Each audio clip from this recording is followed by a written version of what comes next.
3 tips to prune your hydrangea.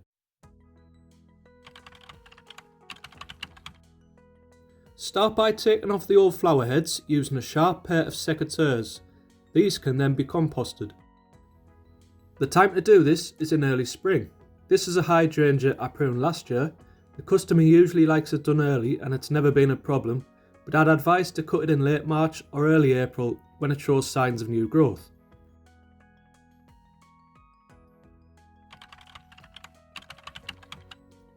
This is where you need to make some big decisions. The idea here is to thin out the middle to create airflow.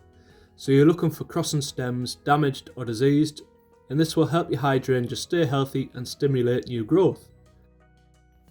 So don't be worried if you end up cutting a lot out here, as it's usually quite congested.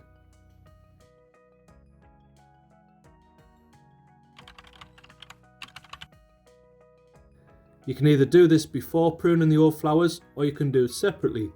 You need to snip a centimetre above a pair of buds, as this will be the part where flowers eventually grow.